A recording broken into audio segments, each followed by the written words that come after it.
하나님께서 이 세상을 창조하셨기 때문에 우리가 바라보는 일상과 그 세상의 모든 삶의 원리 속에도 이 하나님의 지혜가 담겨져 있습니다.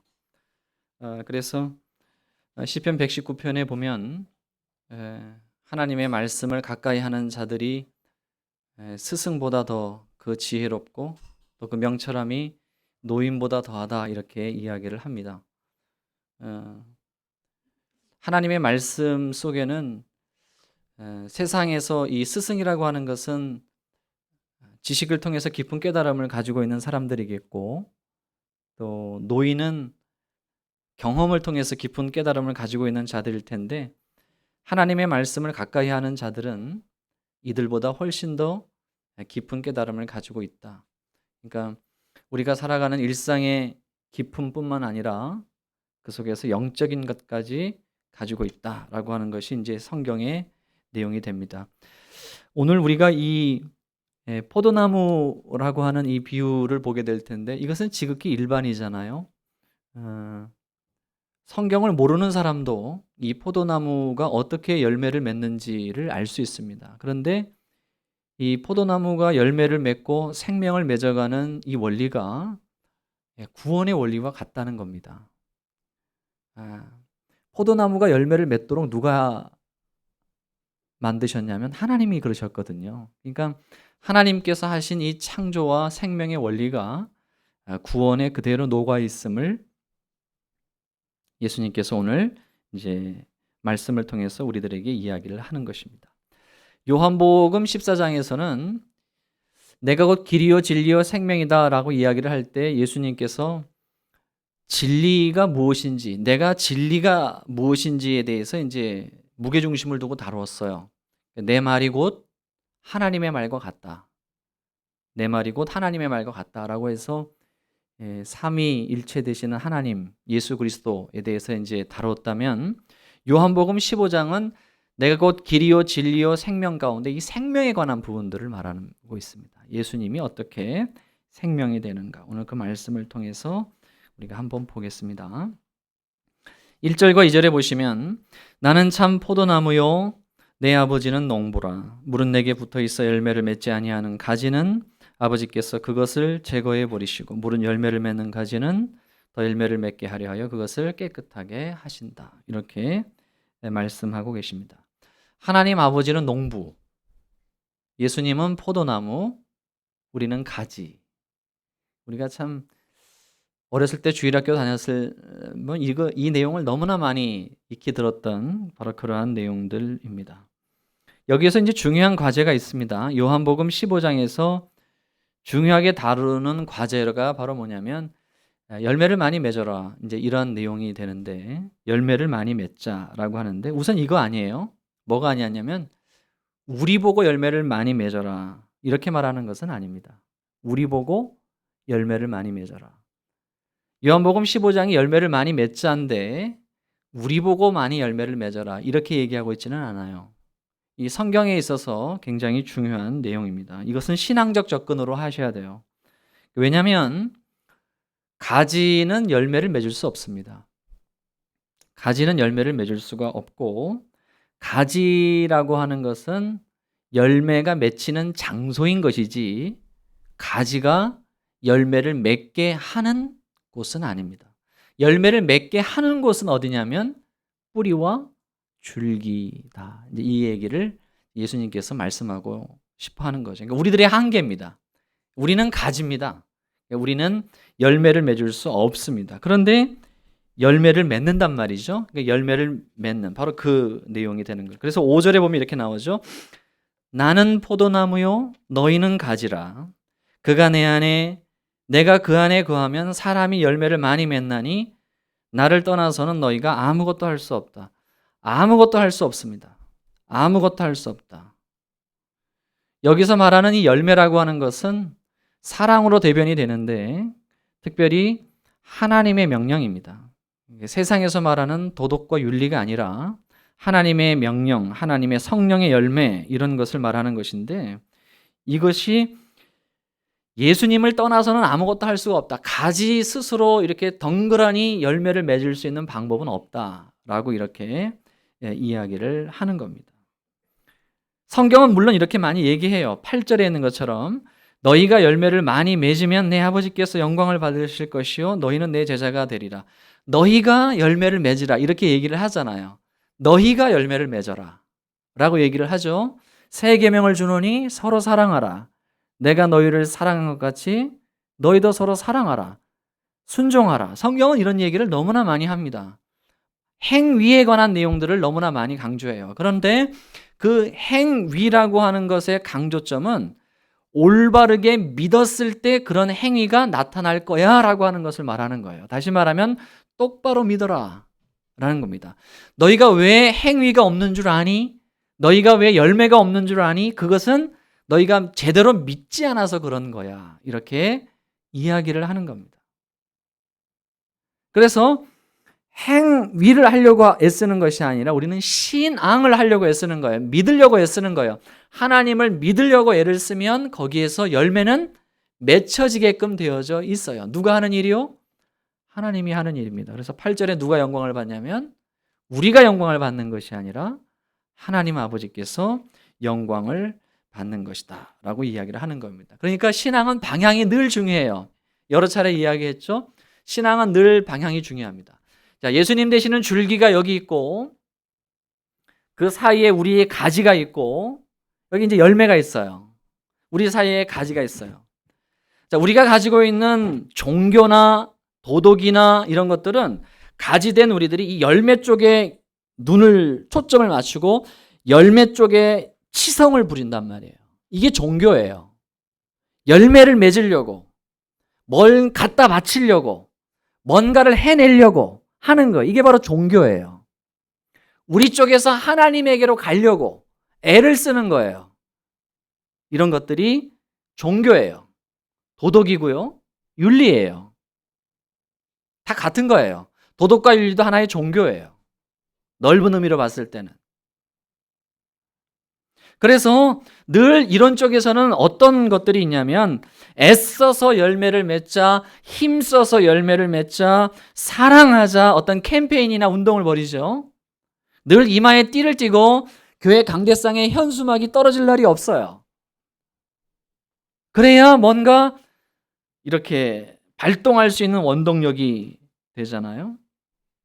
그런데 그렇게 했다고 해서 열매가 맺어지지 않습니다. 설령 열매를 맺었다 하더라도 그것은 성령의 열매일 수가 없어요. 산상수훈에서 말하는 나쁜 열매일 뿐입니다. 맺어져도 교만해져요. 안 맺혀지면 낙심하고요. 그렇다면 줄기와 가지와 열매가 있는데 우리는 어느 쪽에 오늘 말씀에서도 마찬가지지만 어느 쪽에 관심을 두려면 이 열매 쪽이 아니라 이 줄기 쪽에 관심을 두는 거예요. 줄기 쪽에 관심을 두어서 어떻게 하면 이 줄기에 붙어 있을까? 어떻게 하면 이 줄기와 연합할까? 어떻게 하면 이 줄기를 믿을까? 사랑할까?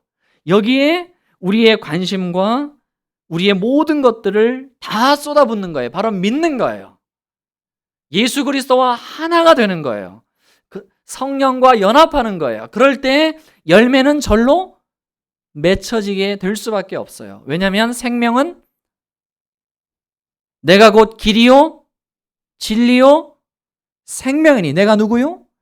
예수님이 생명이기 때문에 그 예수님이 맺는 것이지 내가 맺는 것이 아니란 말이에요. 이 싸움입니다. 그래서 오늘 15장을 어떻게 보느냐에 따라 종교가 될 수 있고 어떻게 보느냐에 따라 신앙이 될 수도 있는 거예요. 굉장히 중요한 것입니다.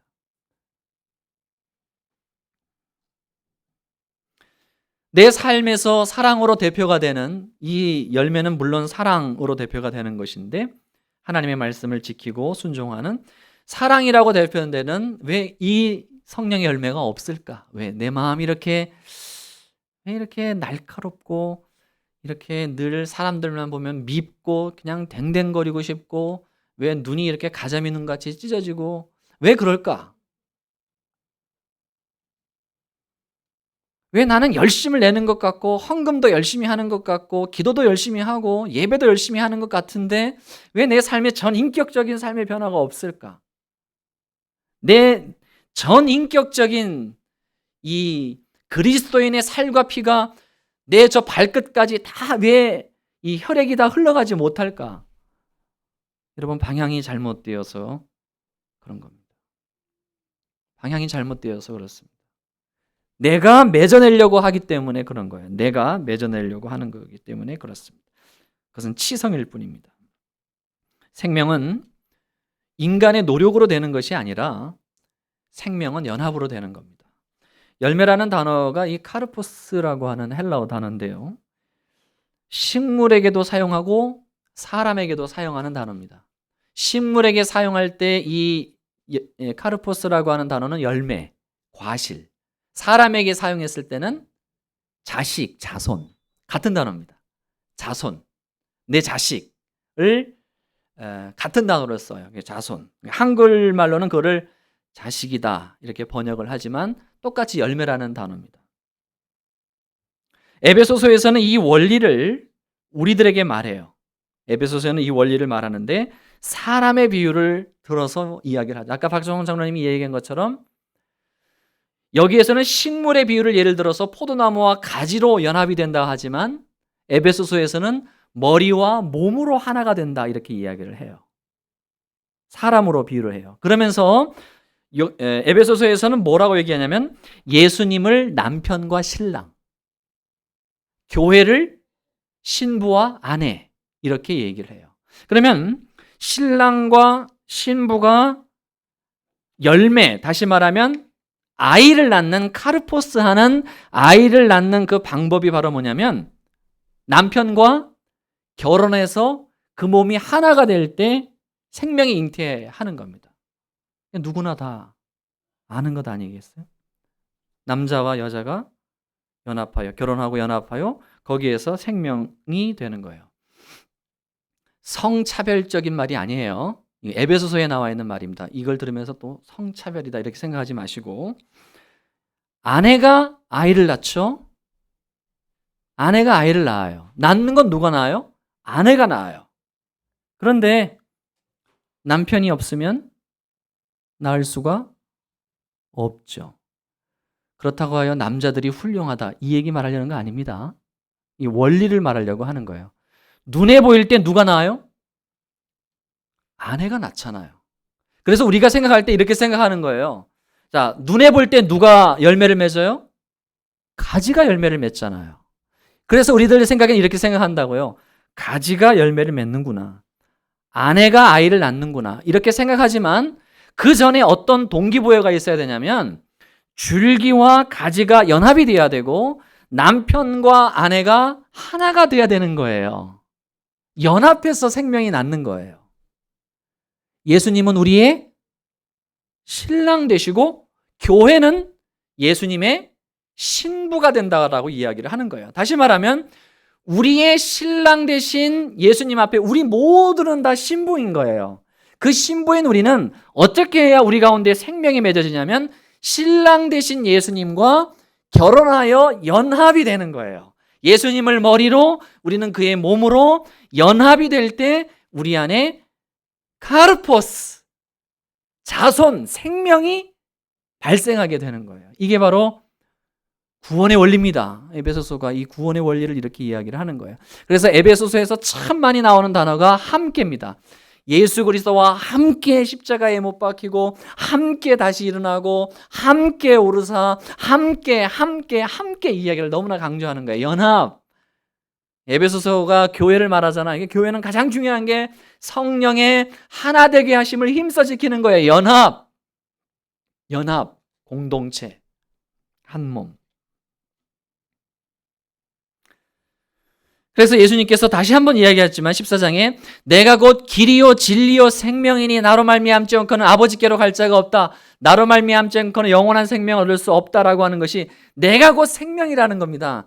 나를 믿어라. 나와 함께 해라. 그리하여 우리 가운데 생명이 맺을 수 있다라고 하는 거예요. 여러분, 그러니까 열매를 통해서 확인하는 거예요. 자식을 통해서 확인을 하는 거예요. 뭘 확인하냐면 예수님과 내가 하나가 되었구나. 내 삶에 열매가 없으면 우리가 긴장해야 돼요. 내가 과연 예수님을 믿는 게 맞나? 내 삶에 행함이 없으면, 여러분, 내 삶에 전혀 삶의 변화가 없어요. 내가 예수님 믿는 거 아닌지 않나? 여러분 고민하셔야 돼요. 행위와 삶의 변화가 없는데 예수님을 믿는다. 10년, 20년이 됐는데도 어제의 삶과 오늘의 삶이 똑같다. 여러분, 그 예수님 안 믿는 삶이에요. 틀림이 없어요. 물론 예수님을 믿은 지 얼마 안 된, 예수님을 믿은 지 얼마 안 되신 분들은 아직 어린아이죠. 아직 애기죠. 아직 애기입니다. 애기는 사람인지 아닌지 잘 분간이 안 돼 있죠. 숨 쉬는 거 빼고. 물론 그래요. 예수님을 믿으면 그래요. 이게 사람인지 아닌지 그래요. 그리스도인인지 아닌지 그래요. 그런데 예수님을 믿은 지 10년이 되고 20년이 되는데 여전히 아기와 같이 있다라고 한다면 고민해 보셔야 돼요. 정말 예수 믿는 게 맞나? 라고 말이죠. 열매를 통해서 확인하는 겁니다. 인격이 변해야 되고 그 삶의 모든 것들이 변해서 내가 구원받은 백성인가를 확인하셔야 되는 겁니다. 그렇다면 한 발자국 더 나아가서 어떻게 하는 것이 예수님과 연합하는 것인가? 어떻게 하는 것이 예수님과 연합하는 것인가? 7절에 보면 이렇게 말하죠. 7절에 너희가 내 안에 거하고 내 말이 너희 안에 거하면 무엇이든지 원하는 대로 구하라. 그리하면 이루리라. 여기에서 내 말이라고 말해요. 너희가 내 안에 거하고 내 말이 너희 안에 거하면, 다시 말하면 하나님의 예수님의 말씀이 너희 안에 거하면, 이 말 뜻은 어떻게 가냐면 10절에 보면 이렇게 나와요. 내가 아버지의 계명을 지켜 그의 사랑 안에 거하는 것 같이 너희도 내 계명을 지키면, 이렇게 말해요. 다시 말하면 예수님의 말씀을 지키는 것이 예수님과 연합하는 것이에요. 다시 원래대로 돌아간 것 같아요. 결국은 예수님의 말씀을 지키는 것이군요. 이렇게 생각할지 모르죠. 그런데 여기에는 좀 더 깊은 뜻이 있어요. 우리가 이미 요한복음 14장에서 봤는데 요한복음 14장 21절 보시죠. 요한복음 14장 21절에 나의 계명을 지키는 자라야 나를 사랑하는 자니, 이렇게 말하죠. 23절에도 예수께서 대답하여 이르시되 사람이 나를 사랑하면 내 말을 지키리니 내 아버지께서 그를 사랑하실 것이요 우리가 그에게 가서 그리고 가서 거처를 그와 함께 하리라. 28절에 우리 지난주 설교입니다. 내가 갔다가 너희에게로 온다 하는 말을 너희가 들었나니 나를 사랑하였더라면, 이렇게 말하는 거예요. 다시 말하면 계명을 지킨다, 예수님의 말씀을 지킨다, 내 말이 너희 안에 거한다, 이 말은 어떤 뜻이냐면 예수님을 사랑하라는 뜻이에요. 그게 바로 연합의 방법이에요. 사랑하는 겁니다. 그래서 성경에서요, 사랑하는 말과 똑같은 말이 연합이에요. 연합이 곧 사랑이에요. 에베소서에서 그것을 말해요. 사랑이 곧 하나됨이에요. 하나 되는 것이 곧 사랑이에요. 새 계명을 주노니 서로 사랑하라. 내가 너희를 사랑한 것 같이 너희도 서로 사랑하라. 이 말은 이거인 것 같아요. 새 계명을 주노니 서로 연합하라. 내가 너희와 하나 된 것 같이 너희도 서로 하나가 되어라. 이 말이 똑같아요. 요한복음 15장에 이 말이 나와요. 사랑과 하나됨은 같은 말이에요. 다시 말하면 예수님과 연합한다는 것은 예수님을 사랑하는 거예요. 사랑하는 거예요. 여러분, 우리가 왜 결혼했나요? 속아서요. 물론 이제 그거는 결혼한 다음이고, 뭐 누구나 다 마찬가지, 다 속아서 결혼했죠. 근데 결혼하기 전까지 생각을 해보자면, 먼 이야기지만 추억을 한번 더듬어 보세요. 그때, 지금 말고 그때 우리가 결혼을 하게 되고 된 이유가 바로 뭐였죠? 사랑했잖아요. 사랑했었잖아요. 사랑했기 때문에 결혼한 것 아니에요. 그죠? 이게 바로 결혼의 원리입니다. 아담이 그렇죠?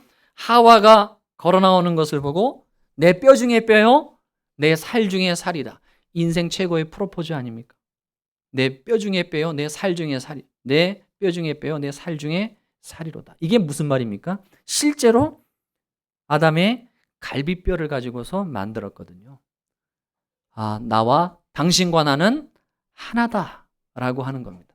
당신과 나는 하나다. 이 말은 난 너를 너무나 사랑해 라고 하는 것입니다. 바로 이거예요. 사랑할 때 연합이 이루어지는 거예요. 예수님을 사랑해야 되는 거예요. 예수님을 사랑할 때 함께 가고 그 예수님과 연합이 이루어지는 게, 믿는다는 것과 사랑하는 것은 같은 거죠. 여러분, 그래서 아까 그 프로포즈도 얘기했습니다만, 프로포즈는 누가 합니까? 남자가 하는 거죠. 성경적으로 봤을 때도 맞네요. 아담이 하는 거죠. 결혼기념일이 되면 늘 그랬어요. 왜 남자만 선물을 준비해야 할까? 이런 생각을 했는데 가만히 생각해 보니까 그게 맞더라고요. 예. 더 이상 남자분들은 불평불만 하지 마시고 결혼식 날 남자들만 선물 준비하자고요. 이게 성경적으로 맞아요. 예수님이 우리에게 먼저 프로포즈 했어요. 우리를 위해서 죽으시고 우리가 아직 죄인 되었을 때 그 사랑이 어떤 사랑인가를 우리들에게 보여주신 거예요. 그리고 우리는 그 사랑을 받아들인 거예요. 받아들인 거예요. 바로 이렇게 사랑을 통해서 연합이 이루어지고 그 사랑을 통해서 함께 있게 되어지게 된 거죠. 여러분, 그래서 사랑이라고 하는 것은 늘 언제나 연합과 하나됨을 이루는 거예요. 사랑의 특징은 그래서 늘 이야기하고 있습니다만 같이 있고 싶고 같이 말하고 싶고 같이 살고 싶고 같이 결혼하고 싶고 그런 거예요. 만약에 그 사랑이 없다면 그런 마음이 사라지게 되는 겁니다. 바로 그런 거죠. 그렇다면 생명의 반대, 사랑과 연합의 반대는 바로 뭘까요? 바로 분리입니다. 분리. 이 분리가 성경에서 말하는 죄입니다. 단절. 이 분리라고 하는 것, 점점점 줄기서부터 멀어지는 것, 이 죄가 가지고 있는 특징이에요. 근데요, 우리가 복음서에서 보면 바리새인들을 잘 기억하셔야 됩니다. 바리새인들이 어떻게 이 줄기로부터 멀어졌냐면 뭐 하려고? 열매를 맺으려고 하다가 줄기로부터 멀어졌다는 사실을 여러분 기억하셔야 됩니다. 교회 안에서 그러한 경우들이 너무나 많아요. 그러니까 우리가 예수님을 믿고 난 이후에 그 다음에 십자가는 저 구석에 쳐넣어요. 그리고 나서 자신의 열심으로 하는 거예요. 그러다 보니 내 삶에 예수 그리스도의 그 사랑이 더 이상 내 마음을 설레게 하지 않아요. 십자가의 도가 더 이상 나와 함께 하지 않아요. 그것은 내가 예수님을 믿을 때 끝난 것이고 그 다음에는 내 힘으로 살아가는 거예요. 한 달란트 받은 사람처럼 예수님이 가면서 주어진 그 달란트 땅에 묻고 내 힘으로 살아가는 거예요. 사랑하지 않는 거죠. 점점 분리되는 거예요. 이게 바로 죄예요. 점점 분리되는 것. 죄예요. 사랑하지 않는 거예요. 하나님과 단절되는 거예요. 여러분, 그래서 우리 스스로에게 한번 점검을 해보셔야 됩니다. 예수님을 믿는 사람들과의 가정의 교제보다 세상 사람들과의 가정의 교제가 나는 너무나 더 좋다. 여러분, 좀 문제가 있는 겁니다. 이렇게 말할 수 있어요. 아유, 예수님을 믿는 사람들은 좀 답답해서 그래요. 그렇게 말할 수 있을런지도 모르지만, 그러나 우리에게 생명력이 있고 예수 그리스도의 생명력이 있다면 당연히 예수님을 믿는 사람들과의 교제가 당연히 좋을 수밖에 없어요. 당연해요. 예수님을 믿지 않고 사랑하지 않고 죄를 가까이 하고 탐욕과 쾌락을 즐거워하면 점점 예수님으로부터 멀어질 수밖에 없어요. 이것이 바로 분리되는 겁니다. 가정에서도 사랑이 식게 되면 그 다음에 어떻게 돼요? 점점 멀어지게 되는 거죠. 멀어지게 되는 거죠. 여러분, 어떤 일이 있어도 남편과 아내는 각방을 쓰면 안 됩니다. 아멘 하셔야 됩니다. 코를 너무 골아서 안 돼요. 귀마개를 쓰세요. 귀마개를 쓰세요. 각방을 쓰면 안 돼요. 성경에 있잖아요. 물론 기도할 때는 각방을 쓰셔도 돼요. 기도할 때는 각방을 쓰셔도 됩니다. 그 외에는 늘 같이 함께하는 시간이 가져야 됩니다. 하와가 선악과를 먹을 때 무슨 일인지 모르지만 그 남편 아담이 없었어요. 그렇잖아요. 혼자 있는 시간은 하나님과 분리할 수 있는 최적의 조건입니다. 저도 가끔은 그래요. 혼자 있고 싶다. 선악과에 대한 욕망이에요. 그죠? 뭐 하려고 혼자 있고 싶어 하는 거예요, 자꾸. 뭐 하려고? 이거죠.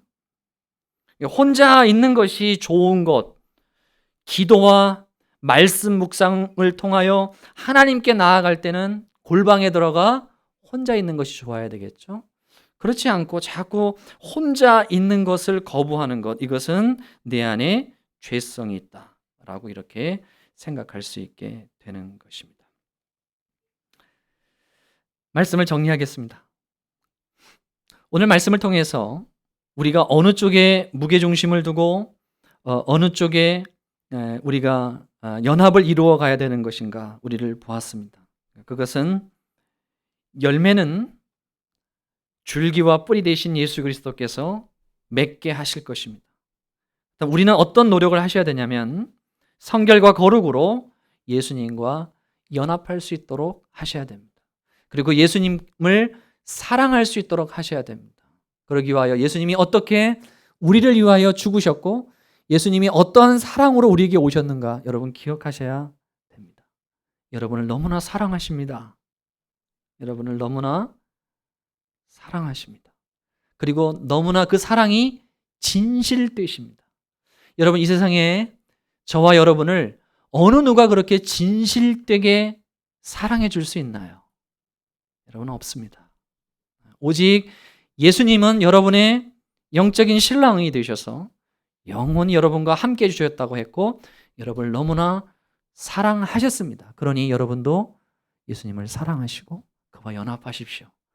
그리고 그와 연합하여 아름다운 생명의 열매를 맺어가셔서 하나님의 은혜 가운데 그 향기로운 삶의 열매가 포도송이처럼 풍성하게 맺히시는 여러분의 삶이 되시기를 주의 이름으로 축원을 드리겠습니다.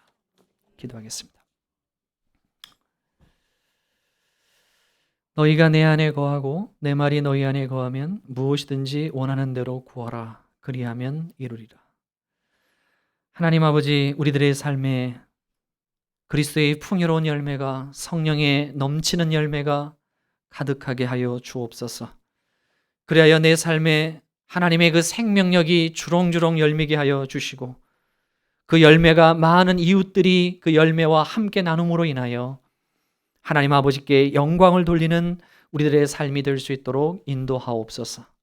아버지 하나님, 더욱더 예수 그리스도와 연합하게 하여 주옵시고 머리 대신 예수 그리스도로부터 힘을 공급받아 그 공급받은 힘으로 우리의 지체들에게 사랑을 나누어 줄 수 있는 우리들의 모든 삶이 될 수 있도록 인도하여 주시옵소서. 포도나무 가지되 줄기에 온전히 붙어있는 가지 되게 하옵소서. 예수님 이름으로 기도합니다. 아멘.